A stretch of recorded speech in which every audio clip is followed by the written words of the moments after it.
Gotta take it by surprise. Yeah. Okay. This is the tastiest breakfast ever. See it, I've done pretty tasty. I'll look at it. Cannon. Yeah. Oh, by the way, who knows what this is? Helicopter. Soap dispenser? The helicopter. Yeah, it's full before. I couldn't figure out how to work it. Nice shirt. Oh yeah. Because I'm always passing that green thing in the bottom. Yeah. Based No, you push in, you push in. Huh? Is it just a sense? No, it's push, Well, it's here, a push I'm gonna in. try it. Here. It's a push in. Nothing happened. Nothing happened. It's an image. Head. It's a detachable head, so you push it in. It's an image, right, exactly. Yeah, that's it, yeah. Well, I was stumped on this thing. It's important. I mean, I want you guys to get in the habit, like when you walk around town and you look at a door and you look at anything, you say, where's, no wonder people are getting confused. It's push, it's a pull. So anyway, so that was another one that tripped me up. Affordances. Okay, let's go in here now. So I'm going to walk through, I'm going to try to finish early so that we have more time to work on demos and so on. But I wanted to cover a handful of principles kind of that are from various books or from my own experience that I find work well. Obviously there's whole courses on this topic, like every day of this JBS could be a whole course, so we're always compressing, but maybe you'll find some good stuff in here that you can use for your projects. So the first thing to think about, and we've talked about this before, is who's my user? And different products may have different categories of users. So for example, a typical thing you might do when you're building, when you're thinking about designing user interface, often at the very beginning of a project, we didn't do that in this case, is to articulate a set of personas. And what that expression refers to usually when people say it is just the idea that we're gonna think about the two types of users for the happy sad game. The person that just found it in the store and is wondering what it is, has no idea, and the person that's addicted to it and is using it every day as part of the product. Or maybe there's another kind of person that's using it for a psychiatrist that's using it as a way to study his patients. Whatever it is, you identify some personas, categories of users. You literally write them down. Sometimes people even give them names. You know, Jane, impulsive, and John, mental case. And then you write characteristics. And then you literally start measuring your user interface and your user interface decisions against these personas. People actually do this because it helps you think about, okay, well, Jane, is very intelligent but very impulsive, and she's looking for a job and she's always out, traveling in airplanes. And John, is a homebody, never leaves his house, occasionally goes to the store. And then you go, one is computer literate, one is not, and you have to think it through. And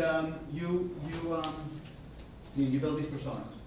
Another thing that you need to think about along the same lines is the idea of conventions. I mean, we all come to our computers with certain, now we don't all, but many people will come to the computer or to the device with certain expectations. And so something about the persona is also, do you expect users to be computer literate, Windows users, Mac users, first-time app phone users, etc.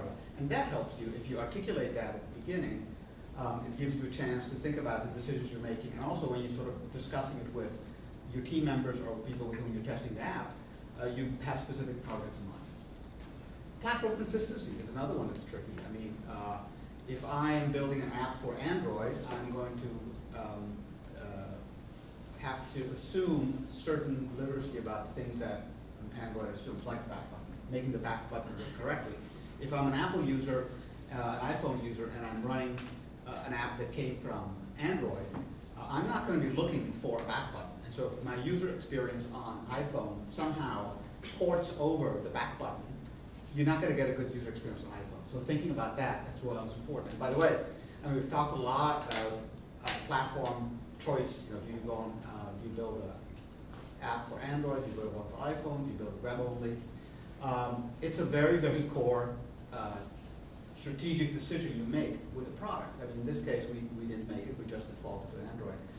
But I put an interesting article on the list of links of an organization, a product that decided that they were spending way too much effort and just could not afford supporting a product on Android and on iPhone, and they went back and redesigned it so that most of the app became a web-only app, web-only experience. So it was delivered to the user through HTML, and only a part of it was local. So it's you know, for us, we're insulating ourselves from this problem. But if you're working on a project, either in a company or any kind of product that you think is going to be hitting a lot of users, that decision sometimes can be the difference between success or failure. So people tend to obsess a lot about that.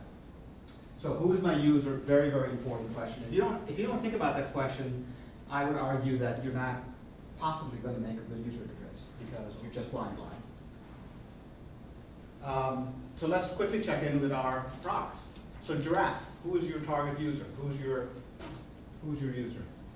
Adolescent and young adult males.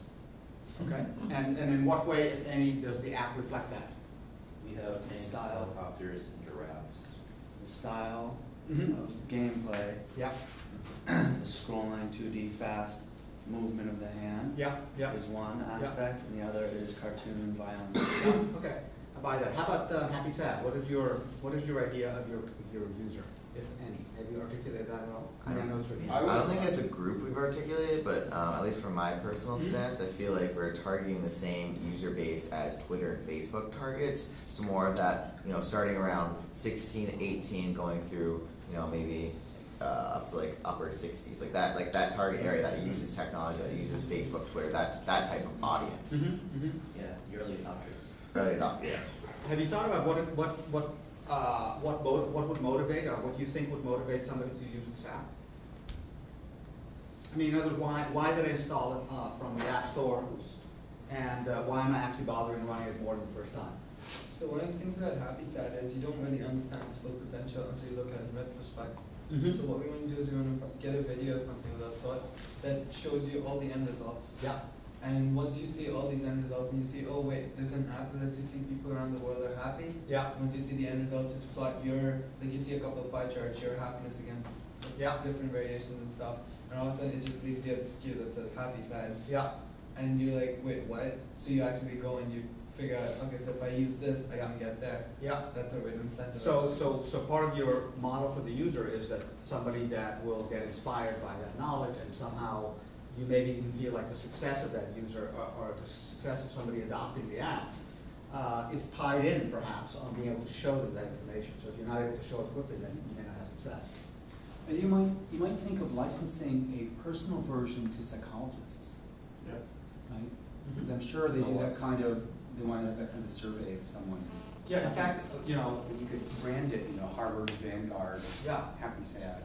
If one of you does a little Google search at the Media Lab, there's somebody in there, I forget what the group is, that actually built a research prototype of something a little bit like this, and had a bunch of students in a study carry these things around. And what they found, oddly enough, this is purely from a radio show on NPR, so was that they could predict when people were going to get sick based on this data.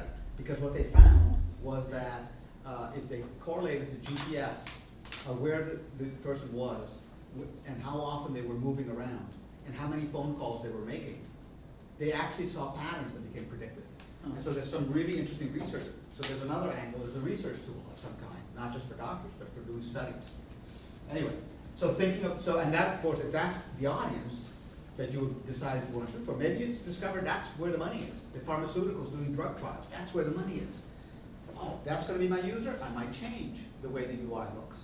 Okay, so that's, the persona comes right in there. How about the Vogable? I think for now we're trying to target the more fashion-forward people. Yep.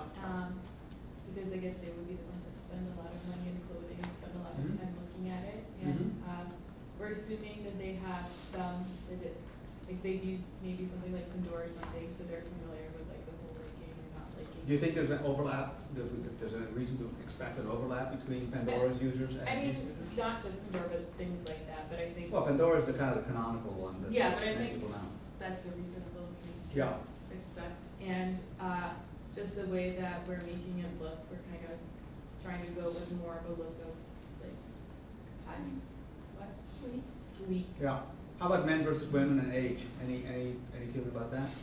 Probably gonna be a more younger age group, probably about 20s. Yeah. And then men versus women, for right now, it's For right now, we only have women. Yeah, but Wow.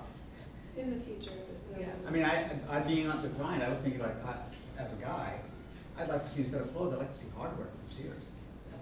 Different drills, awesome, you know, or boating supply, there's anchor, Like a UA gap, that would be so. right? It's a whole, you know, there's other markets. I'd so buy that. So, but anyway, so thinking about that can have profound effects, and I guess the case I'm making is that if you don't really spend a little time at the beginning talking and thinking about that, you're flying blind on your design. Okay, next topic is this thing that has many names. I've heard it referred to, or I refer to it most often as the conceptual model, the user's conceptual model, or sometimes called the user metaphor.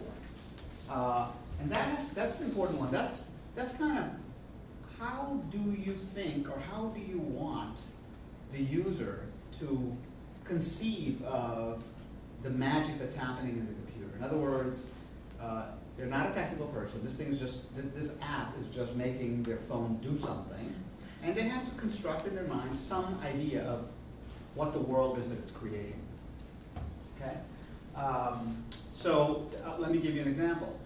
What would be, first of all, does anybody kind of have a sense of what I'm talking about, and have you had any experience thinking about this? Anybody? So let me, pardon? Yeah, but have you experienced it, is what I'm asking. I mean, the notion that, in fact, you using software, and certainly a non-technical person using software, is forming in their mind some storyline. And this is not story like in a game, although there's a relationship, but some storyline about what's going on. I'll give you an example. Yes? I was thinking, like the first time I used a simple arithmetical calculator, like Yeah. way ago. Yeah. Then it could do some additions and simple arithmetic operations. Yeah. I had to figure out what was actually going on without having to write on paper, and I could Yeah. kind of imagine that the calculator is doing all those sorts of things, and maybe that's the kind of stuff. Yeah. Yeah, but there's more, that's it. But I think it gets into like almost anthropomorphizing what's happening. I'll give you an example. The Vogable app. What the metaphor that I think the current user interface has is kind of a scrapbook. And I'm turning page. Maybe it's a catalog. Maybe it's a scrapbook. I'm turning pages. So, and even those are two metaphors which are somewhat different, because if you're thinking about a catalog, maybe a catalog has page numbers, maybe a catalog has prices and the ability to order. A scrapbook is more like, you know, I like this, I don't like it. But it could be, the metaphor could have been something totally different. I'm not saying it's better. It could have been of a museum, okay, where I'm in one gallery and I go to a different gallery, okay, and that's another way you could conceive of this.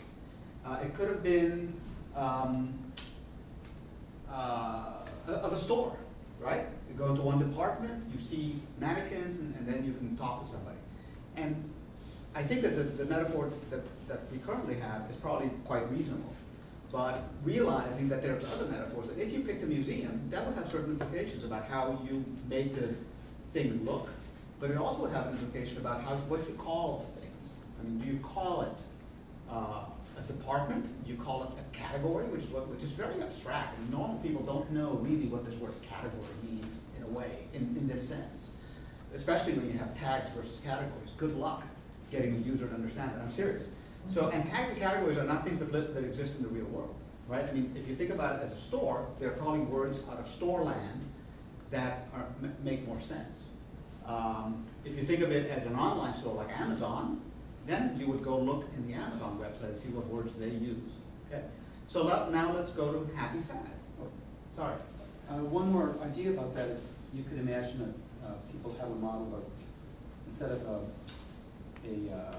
wish list, like a closet. Yes.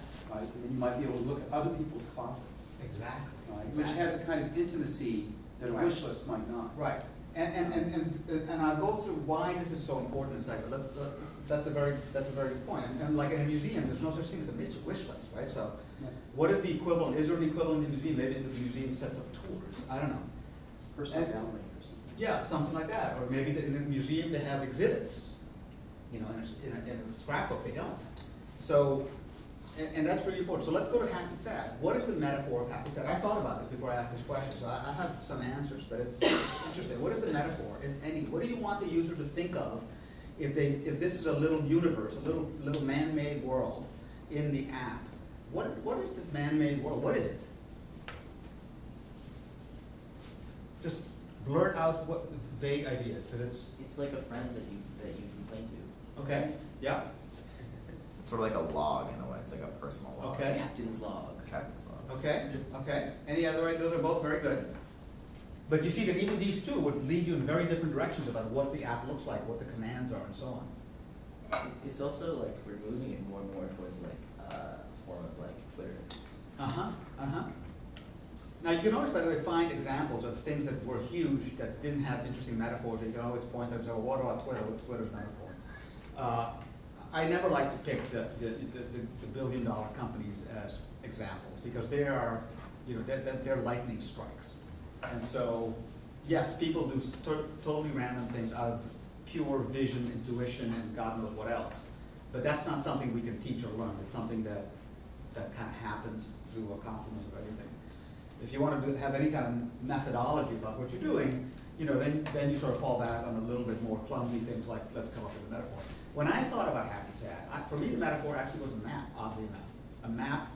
The main thing for me was I'm able to look at the world or at a country and see something about its emotion.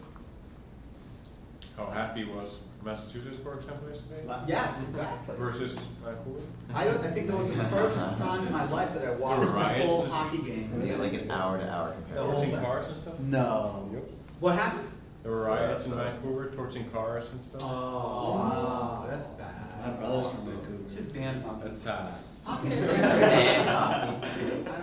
Someday we'll have an afternoon workshop on hockey, so you can understand it. Where I grew up, hockey was played on a field with grassy field with sticks. Was all girls. Yeah. Different thing altogether. No ice out there. But anyway, so for me, the metaphor felt like, although I think these are both as good, but if we made it to be that the metaphor was a map, like a Google map, then the UI would change probably. The map would be much more prominent, and it would be more mappish in different places. If the metaphor was going to be, a friend you complain to, well, that might have a different. Although complain, it's a very negative way to put it. Just complaining. Sometimes you're happy, not just sad. But so picking the metaphor has a big influence on the application. And so think about, so just think about this. Let's talk about the giraffe. What's the metaphor there? I think that's the most physical one. Metaphor. Wait, but give us an example of a metaphor. For that? Yes. It's kind of like a movie, but you Yeah. have control over it. Yeah. You have like control of your own destiny, and you're guiding this giraffe through. Yeah, I mean, I think it's the least it's such a concrete. It's unabstract. So it's the most concrete kind of storyline that the only question would be like, is there any metaphor whereby a human can cause a giraffe to jump? It's like, I think the metaphor is a giraffe running in a park. It's kind of cut and dry. There's not a lot of different things you can do. Pardon? I mean, there's a lot of giraffe. There's a lot of what? I mean, the giraffe has options. So, I mean. Yeah, so I mean, I guess you can have a metaphor that you're the giraffe or you are the things like that, I am the giraffe. Okay, so the point is that whether you like it or not, your user is going to form a metaphor. They're going to form a mental model on, by the way, I see a lot of computers open. I hope it's not in Facebook or debugging your software. Okay. There's a lot of, I was I saw debugging that my software. guilty grin there. I saw that. I I'll couldn't put read any it. of that. Yeah, good. Well, that's good. Thank you. But anyway, whether you like it or not, your user is going to form a metaphor. And when they get confused about what to do, it's because their metaphor does not match what you were thinking. And so if you want to have an app that's easy to use, you're going to guide the user towards the metaphor by a lot of things you do in the app. Okay? So the very first thing is, for me anyway, not the very first, one of the very important things that are overlooked is the importance of words. I think that it's, people just underestimate the fact, I mean, I'm talking about pages of doc because nobody reads that, but they underestimate the fact that once the user forms a metaphor of some kind in their head, they're going to have certain expectations, and if the words in the screen do not match and reinforce that expectation, it's totally confusing. So when you look at the way you label things, make it support your metaphor, and make the metaphor support the words. And you'll see, like, let's start, my opening salvo yesterday was the startup screen on Android and iPhone, and one of the reasons I like the iPhone one so much more was the fact that there were words there that basically guided me. Don't make me guess, right? It's okay, I mean, icons are good because they're eye-catching and they're decorative, and once you become an expert user, the icons are what you look at. But you know, words, and which of course lead you to have multilingual support, which we'll cover in this course. Words are really essential, and words have to be consistent with the metaphor. Also, avoid the temptation, which it's not really applying here, of inventing terminology. I mean, if your metaphor is a scrapbook, then talk about going to the next page and the previous page. And if your metaphor is well, here's an interesting thing. The Kindle initially, and actually still doesn't, have page numbers, even though their metaphor is a book, very obviously. They don't have page. They don't. Now they have it, but it's a couple of clicks away still. Well, and you can see the geeky reason why, right? Because you can change the font size. So what's the page number? Right. And so they use a geeky argument, but the users, you know, my 80-year-old mother, for her it's a book, and it doesn't have page numbers. So there's a total break with the metaphor. I mean, and that causes confusion because people, and by the way, other things that a book have that an ebook does not have. What else does it have? What are some of the other differences in the physical book metaphor and the ebook metaphor? Scent, yeah, okay. Binding. Huh? The A binding, yes. How about in terms of sensory input, sensory information you get? Can't touch the page. Can't touch it, yes, but But also, also flipping the page. yeah, flipping the page. Hold it different. You have a scroll. Yeah, scrolling. Yeah, you hold it like that. Hold it like this, hold the nip like this. But you know what a really big one is? The sensory, the intuitive and subconscious sense of how far you are into the book. Right. You know, that's totally missing in an ebook. And if you read an ebook, you know that you miss it, and you start saying stupid things like, I asked my wife, "Are you almost done?" I don't know. I have 5% left. I don't know. Really, it happens, right? So you know, so there they broke the metaphor, and in fact, I think the Nook has a page number, and now the Kindle has a page number, but it's still kind of buried. Another thing about about this whole question of the conceptual model, and this is really important, I think. In your design, and this is I play a mental game with myself. If I'm trying to design an app for my, take a real phone out, and I think about, I literally like kind of, if I'm in the middle of an interaction, like I just said, I click the happy button, and I ask myself, I try to put myself in a trance, I'm exaggerating a little bit, and think, what is the user looking for right now? What is he reaching for? What is the thing, given what he just did, what is the thing he's looking for? And that thing better be obvious. Okay, if it's not obvious, you blew it. If they're saying, you know that you've created an expectation in them that what they want to do is such and such, like they just, like on Vogel, you know, up comes a display that asks you for whatever it was, a little floater, and the next thing they want to do is look at another picture. Well, there's no way, how do I make this go away? Oh, put an Xbox. Okay, now you've satisfied that need. So think about, try to really, like, it's like a beginner's mind. Forget everything you know about the app, impersonate in your mind the user, the persona, and where they are in the interaction, and then say, what are they reaching for right now? What are they looking for? And that better be there. If it's not there, you blew it. Yeah. So here's the question. We're designing apps for the Android. Yeah. And a lot of people switch to Android from iPhone, but they're used to an exit button, they're used to a settings button, things which the Android doesn't really have on-screen buttons. So Yeah. Do we make those buttons? I think it's a very tricky question.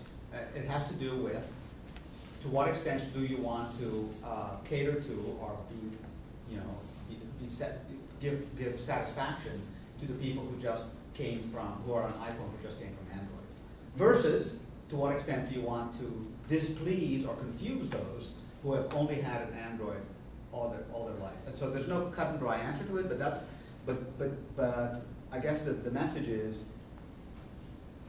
be purposeful about it. Don't fall into it at random.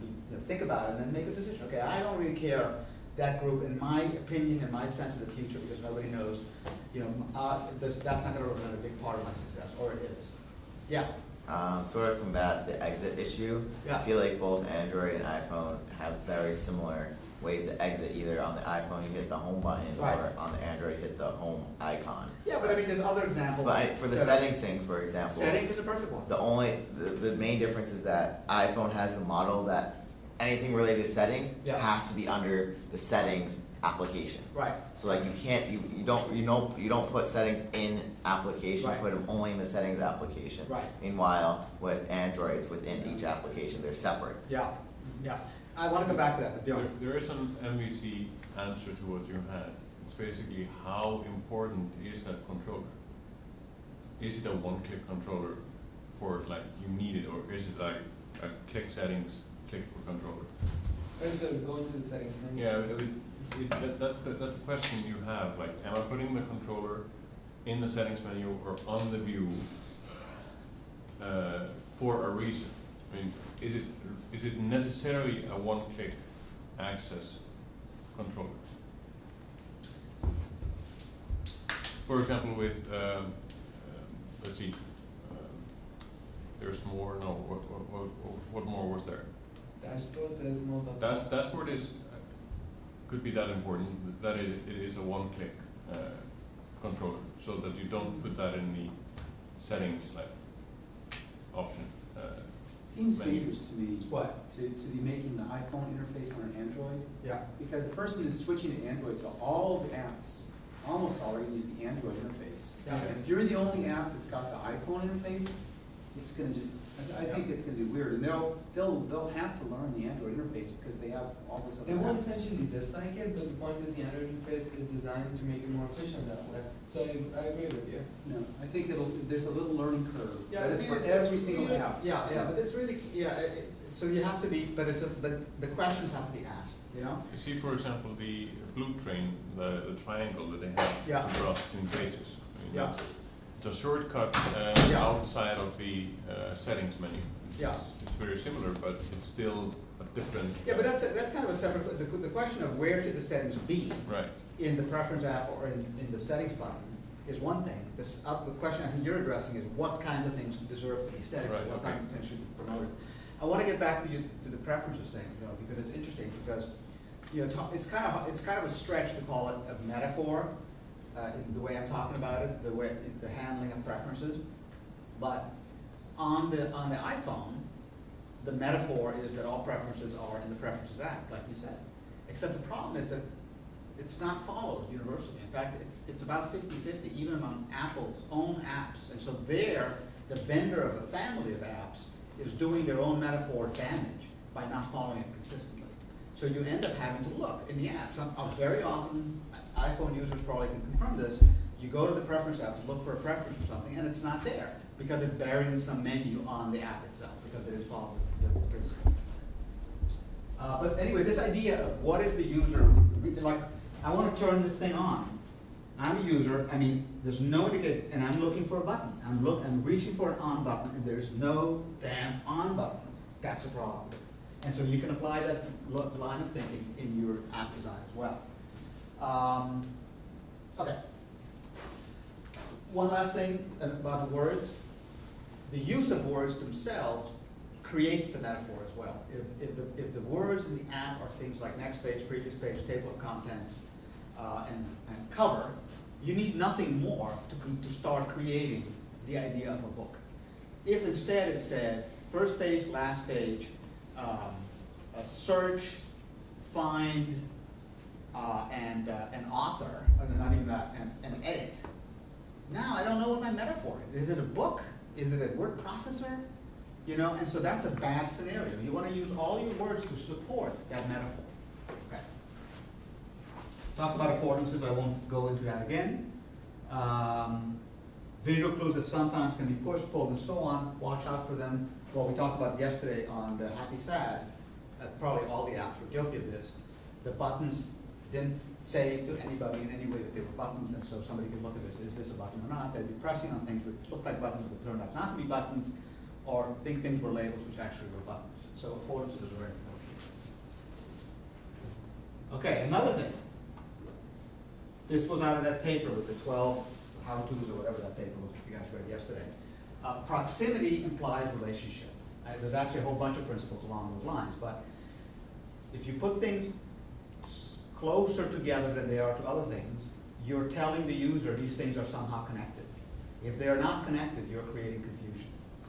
If, on the other hand, they are connected just a little bit too far, you're creating confusion as well. So proximity implies relation. Secondly, there's an idea of a visual hierarchy. You look at a screen, even here I have a visual hierarchy. You look at the screen and you immediately can tell something about what's going on. But there's 3 major bullets and a bunch of little ones. And that's true in your user interface as well. So pay attention to visual hierarchy. You communicate visual hierarchy by size, by color, by typeface, bold, etc., by indentation, which is a very common way to imply hierarchy. And make sure, of course, that your visual hierarchy that you're communicating corresponds to the hierarchy of the metaphor you're trying to guide the user towards. If it does not correspond to it, you're creating confusion again. So visual hierarchy, size, color, font, placement, closeness together, all those things very, very important in getting somebody to understand your user interface. And of course, your goal in the end is when you do the paper prototype and you do the actual usability test, that they look at it and they know how to work it. You may want to study that camera later on to see what you think of the way it laid out its controls.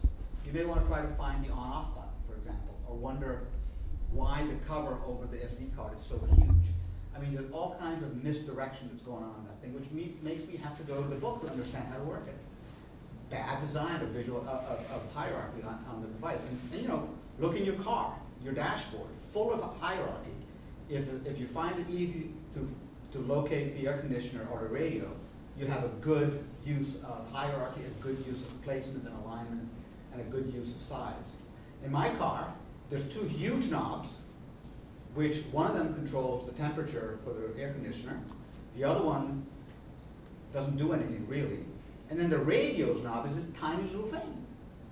Confusing. I still reach for the wrong thing. So visual hierarchy or hierarchy in general, very, very important in getting people to understand how to operate things. And it applies to everything. It applies to your bags, to your chairs, to your computers, to the clock.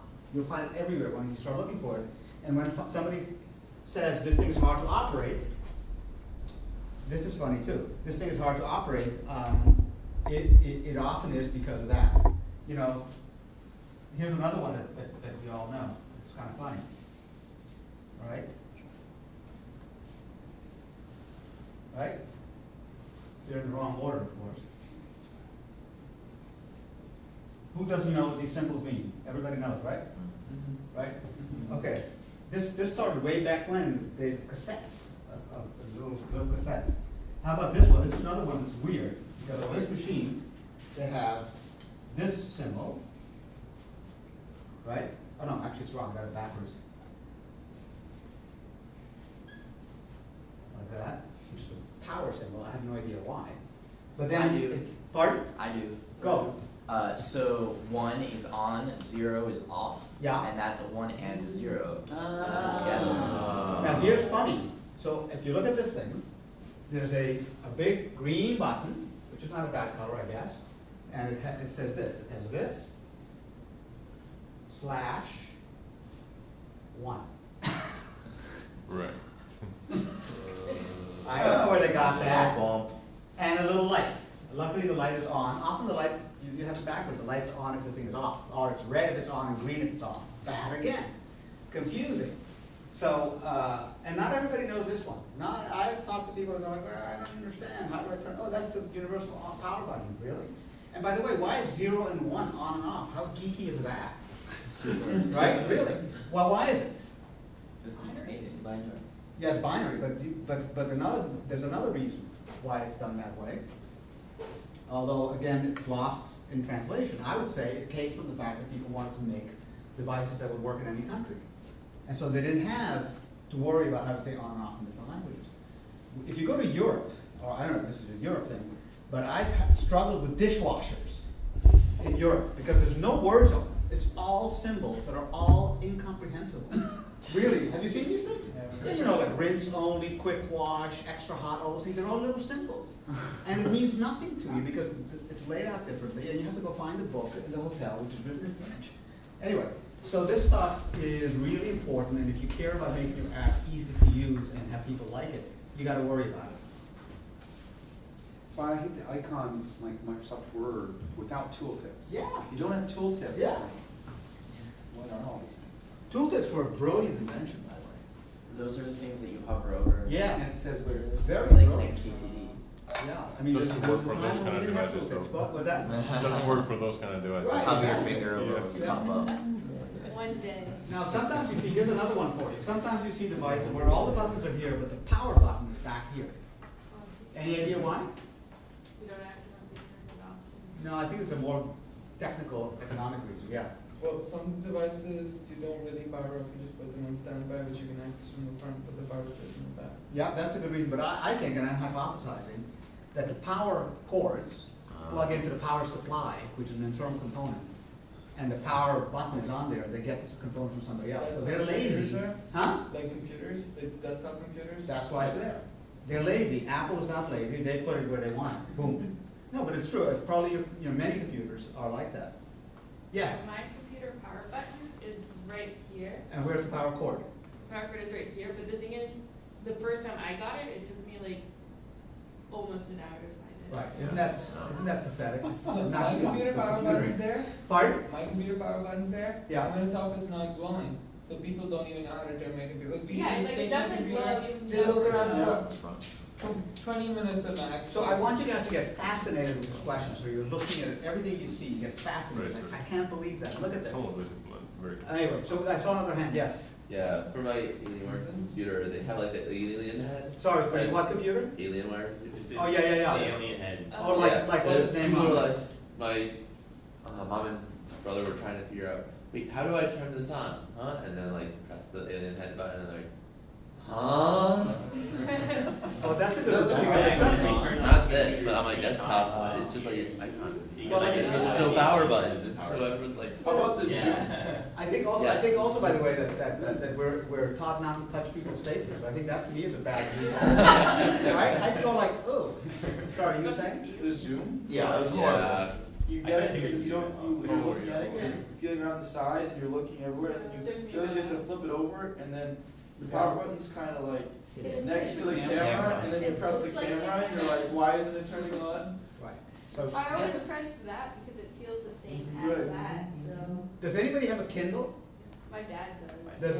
How long did it take to figure out how to turn it on? I think I had to figure it out. It's really hard. You have to look at it. It's like the first generation. I like the Kindle, picture they have. it's on the edge, and it doesn't look like an on-off button. Plus, it springs back. Yeah. Why? Crazy. It's like the That's iPod. Can you turn this phone on? Right, okay, yeah. Yeah. Yeah, no buttons anywhere. Oh yeah, no one can ever figure out how to turn my phone on either. Now, see, yeah, because it's a test, I'm looking for labels, I'm looking for words. I'm not finding anything that looks like a label, all a word. This looks like a button, but it's not. What? Oh, it is, I found it. But see, there's a little bit of an affordance here, so there's a little here, thing that says push it. It's that's because it's in the case and it's not covered. Otherwise, you're probably gonna it's a fingerprint sensor. Otherwise. Oh, yeah. I'll bring in the OLPC one laptop tomorrow, Yeah. which is hard so to dumb. How Yeah. is fingerprint sensor So you power? guys can try it. So it's It's the one with the really, little ears, right? it's really interesting. So let's do this before the break, real quick. So, let's see, did I finish? Oh, no, actually I skipped something. So we talked about proximity, think about, okay, align all that stuff. Go on. There's a really good book by a guy called Steve Krug called Don't Make Me Think. And I recommend it. This new, the version 2 or second edition just came out. It's about web design, not about app design, but it's got a lot of really, like elementary principles. And they talk about don't make your user work. Don't make them think. Make it obvious. They need to know, where am I? What screen am I? You know, is it the next? Where's the previous? You know, have you ever been in a website? I don't know how I got here. Or even an app. I don't know how I got here. I want to go back to that place, but I don't know how I got there, so I don't know how to get back there again. How should I begin? Here's the screen. I don't know what to press. I know there's gotta be a power button on this thing, but I don't know where it is. All things that you don't want have the user have to spend time on. Think about that in your apps. Don't, whatever they wanna do, whatever they're reaching for, don't make them think, make it be right there. The more abstract word people use is discoverability. How discoverable are your features? How easy is it to find? And lots of apps have lots of features that people have never found. Which is kind of sad, but it's true. Sometimes, of course, apps like Microsoft Word have lots of features that are just too much. But sometimes it's a feature that's very important and you discover like years later, I can't believe this thing was able to do this all along and I didn't know where it was. Do you think there's an element of like positivity in making something kind of difficult for users to find, because then once they find it and use it, they're comfortable with it and they think it's cool? And Yeah. they're excited to tell everybody Yeah. about it. Yeah, there is. Yeah, there absolutely is. It depends on the app and depends on the user. If it turns out that the ignition switch in your car was hard to find, that's not so good. Yeah. If you find out all along that you had speakers in the back seat that you never knew because you had to turn them on, and you're about to sell the car, that's not so good, right? So, but there's other things where you want to engender in the user a sense of competence, a sense of excellence, and you want them to feel like they worked hard, they got something out of it. But you gotta, balance that with how important is the thing. So probably in a game especially, but also in non-game apps. No idea comes to mind immediately, but I think it's a legitimate thing, because the way I would intellectualize that is it increases stickiness. It makes somebody more loyal to your app because they feel like, they've invested. Now, compare that with something like Photoshop, which is an app I use, or Illustrator, super complicated apps. They're not trying to hide anything. It's just that it's like flying a 747, and you're always discovering new things, and you're constantly going like, oh my God, I've been doing this in 15 steps, and there was a single command to do it.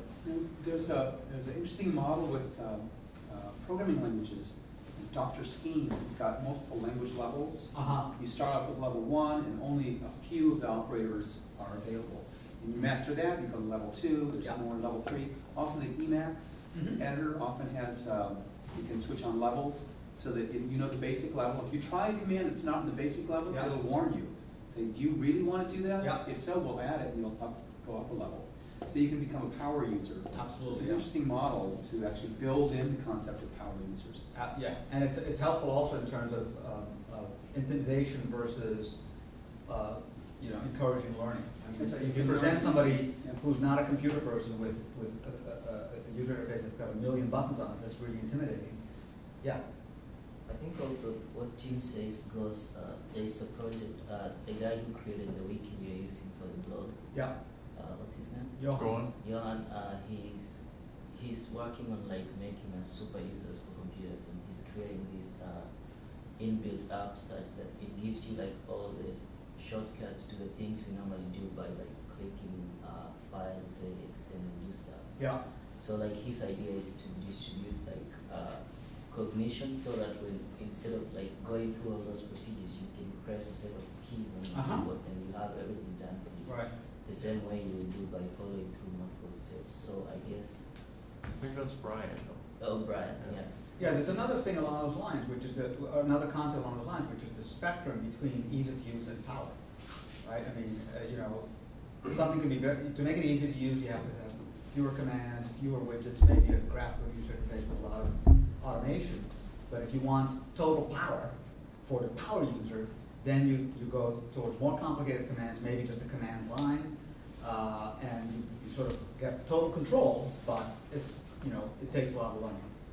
The other thing I see some apps do is that they have a basic and then like an advanced mode. Right. So like normally it starts off in basic mode. It's like, oh, here's like this easy wizard, or like for example Excel, they have like easy like chart wizard, and then you just click next. But then for people who are power users, they can be like, well, I don't want this guy, I can just do it myself and customize it a little bit more. Yeah, exactly. I mean, and even in our world, using Eclipse, oddly enough, compared to using the command line, Eclipse is trying to give you a little bit of a harness to sort of guide you in the right direction.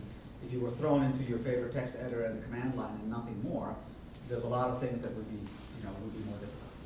Yeah. One more point is there is thinking about sort of the learning curve, you know, Blender, which we'll have a couple lectures on in this class, is a 3D modeling, animation, and game design tool. It's got a lot of hotkeys, so that you can just by typing in keys, pull up menus, switch modes, all that kind of stuff, with no menus anywhere on the screen. You just have to know it. Right. And you can get all that stuff by going through menus, but it's really deep. And so what is your analysis of that? The analysis is in the beginning, people learn, either they just learn a few basic commands, or they do everything with the menus. And they can get it, but it's very slow. But the power users, they always use just the keys. Right? Because it's ingrained, and you don't even think about it after a while. You think, oh, I want to go to this mode, and your fingers do it. There. So there's this sort of idea of thinking about what level of user you're targeting. And a little side story, you know, learn to love your tools. The tools that you use every day, there's only a few, but take the time to learn them. Watch some screencasts, read the book, because the little bit of effort you do to learn that is going to pay off in so much time saved. I'm not saying every single thing you use, but the things that you use every day, it's worth, you know, pausing a second from working and learning it, or at least assigning, allocating, you know, 20 minutes once a week to add to your expertise. I mean, great creative people in any field take the time to learn to use the right tools and then learn how to really use them. Okay, I'm going to do this really quick and then we have the break. So a few things having to do with mobile specifically, you know, kind of clear, but I'll just mention them because they feed into your design. The mobile user is often distracted. They're doing something else. They're standing in line. They're driving a car. So the kind of focus you can rely on a desktop app, you just can't rely on. So obviously, user interfaces are simpler. You can start in the middle. You can stop in the middle without any damage. So they're distracted. Many of them do not think of the device as a computer. So avoid even more computerish concepts, computerish terms, because, I mean, you know, if you're thinking about saving files and getting files and doing and undo and all those things are computerish terms, they're thinking of it as a book. They're thinking of it as a TomTom navigator, not as an Android. The mindset we've talked about before. And then finally, on Android, there's a couple of things I heard somewhere which I think are really good. Two things, there's 100 more. And by the way, you guys all did a really good job with the learning, whatever I call it, the bullets out of those two videos. I mean, I'm going to read them because there's a really nice digest of what was in those two long videos. But two of them that I like is, you know, the user on Android has a very particular conceptual idea of what the back button does. And make sure that everything in your app always respects that. That's part of their metaphor. Their metaphor is, this back button takes me to the previous screen, always, no matter what. Now, previous screen is an ambiguous term. So you'll have to struggle in some cases to wonder, does this actually count as a previous screen in the user's mind? And you have to play a little bit of a mind game because it's not cut and dry. If it covers the whole thing, if it covers 90% of it, is it a new screen? And you'll get it right most of the time, but you definitely need to think about it. So don't break the back screen, the back button. And the second thing is, unlike on iPhone, an Android can be turned on in landscape mode. And so your app should never assume portrait and then switch over. That's terrible. It should, before it display itself correctly in landscape mode. Okay, so I talked about a bunch of different concepts as ideas, but the goal here is for you to sort of try to incorporate those ideas in how you design your apps. How you design your user interfaces both here and in the future, because it's going to make the difference between something that's amateurish and something that's really great. Make sense? Okay, great. After the break, I have a few interesting links to show you, and then we'll wrap it up. There's some really good stuff here.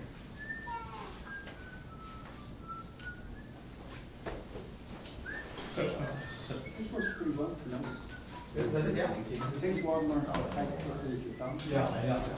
It's actually just perfect size. It's a kind of neat stuff. You were saying you didn't like that class too much. Yeah. Initially, when I first saw it, I was thinking of running the one I thought.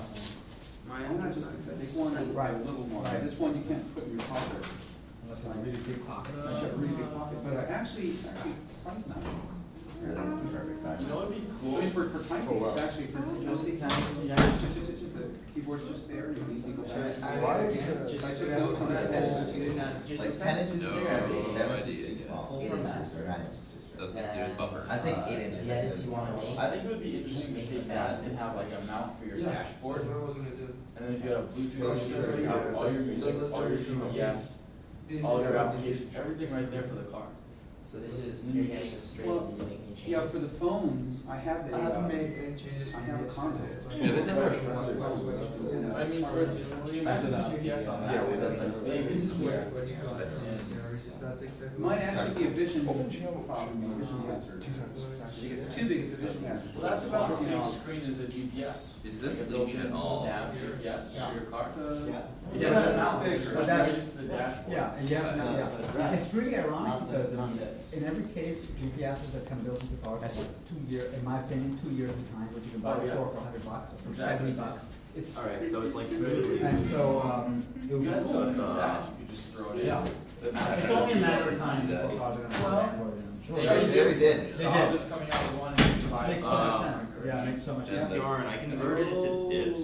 Do I have to The change Saab one is really cool, all because it the locks pixel everything on the position history of the car. dips? What's So you get As the oil opposed to, change, Android based. Also, all the Like, Computers. not Really? familiar with tips. I mean, you probably be able to upload into the dip, a new version of its OS, so we can change That's the the car. that's the other thing. Yeah. The event suddenly goes way faster. It'll tell you when you That's it, need a I- service I'm change, not Yeah. too and familiar it with sends it, back so. all the data to Yeah. the That'd be computer, weird. so you can say, I mean, oh, look, dips, you're having, folks that oh, you use know exactly what dips it with is. their Well, I mean, that stuff has existed, but So it it's should be proprietary. theoretically the The same beauty size is and it's everything. financial, so now it's Okay. gonna be upgraded. But I'm not sure if it You actually can is in install apps practice. presumably.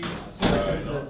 The Nook is. But the thing is, think it's I don't- so cool. If it is, because it is when I ran emulator 2.2, but I ran at 2.31, it But was then the different new than my Nook phone black and white, which I haven't running seen in in dips, flash. which I was like, and I'm Looks like a like, pretty that's good weird. competitor. Cause it's That's touch, meant it's a touch to screen, be black and white power touch screen, of very the long battery bitmap life. themselves. I'm And the sure beauty- Amazon is right. And I would wanna root that and then like use. I'll have to ask, You don't have to do it, that's the thing, it's now on We 15 also support. see if you Really? set Yeah, images look for, to, Kindle, close reference. not Yeah, Kindle, that for actually Nook. is- Obviously, it's gonna take Android, over. See how I'll the just buy the difference enough in- color then, cause Yeah. that color is like a That'd Samsung be- Galaxy, but I think cheaper. it'd But cheaper, way cheaper, right? Yeah, It's almost the same specs, but cheaper. yeah. Take that, Samsung. Yeah.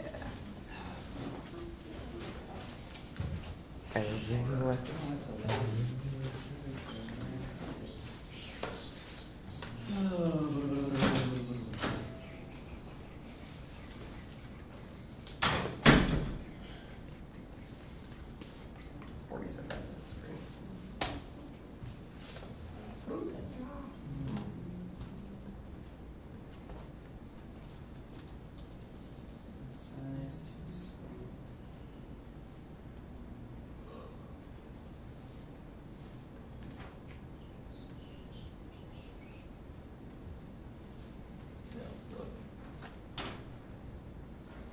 What I figured out for the settings, like I had something basic where it was I like can't screen. see.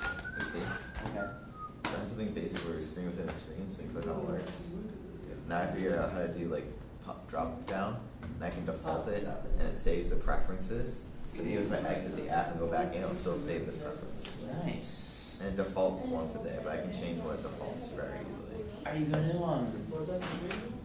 are you And then going even to- ringtone, like it will search the ringtones of the phone. If you want like a notification ringtone, like your own happy sad ringtone, be like, Did you merge this?